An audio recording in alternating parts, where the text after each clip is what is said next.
To promote the United Nations Convention Against Torture, the Avos Sans Frontières France, also known as Lawyers Without Borders in collaboration with the Australian High Commission in Algeria and United Nations, have organized a two-day capacity building training for members of the National Committee Against Torture on the legal framework on torture and effective implementation of the Anti-Torture Act 2017.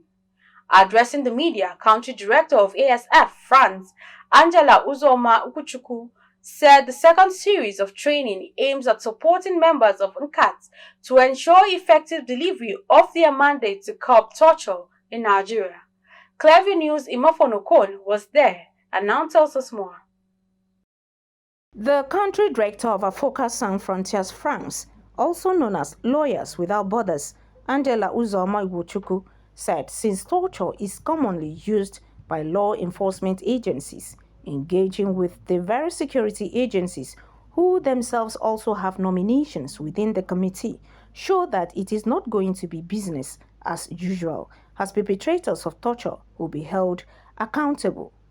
On his part, the Deputy High Commissioner of Australia in Nigeria, Matthew Mekan, acknowledged the existence of Nigeria's Anti-Torture Act 2017, but noted some challenges in its full enforcement. And we also know that here in Nigeria we have our national legislation against torture, which is the Anti-Torture Act of 2017. Part of the mandate of the committee is to ensure implementation of this legislation. And we hope that we will be leading the committee through various aspects and strategies to ensure that on one hand we bring about accountability for perpetration of torture in Nigeria, to ensure that perpetrators of torture are held accountable, are brought to book, and also on the other hand to ensure that there is access to justice for victims of torture. We know that torture is commonly used by law enforcement agencies, but the strong message that we're bringing from the the Committee Against Torture, CAT Nigeria, is to ensure that officers act within the ambit of the law and do not act in excess of their powers, which we know that torture is prohibited on all fronts. It is criminalized, and there are no exceptional circumstances according to the Anti-Torture Act on which torture may be used by law enforcement agencies. I think that the issue there is around spreading the word, making sure that people realize that this is a change, this is different. Practices of the past that may have been acceptable, under the previous not quite as focused on human rights periods of time, they're not acceptable anymore. I think we all now acknowledge as humans that torture is not acceptable, and the responsibility is now being pushed very rightly by the government onto the people who are there on the ground, as well as their supervisors. I've heard it said by ministers and indeed the president himself how important human rights are. So that level of accountability starts from the top, but it goes all the way down.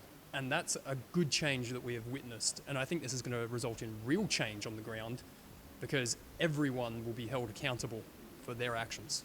Meanwhile, the Assistant Comptroller General of Operations, Nigerian Correctional Service, Emmanuel Nwakeze, has denied allegations of employing torture techniques on inmates within its facilities, emphasizing that such actions are strictly against its operational guidelines. To the society. So I think we're in the forefront. It is already in our law. The part of the law, there's a section in our law that says that no inmate should be tortured. Even if working for using inmate to work for staff or for no, it's not allowed under the new dispensation of Nigerian Correctional Service Act 2019.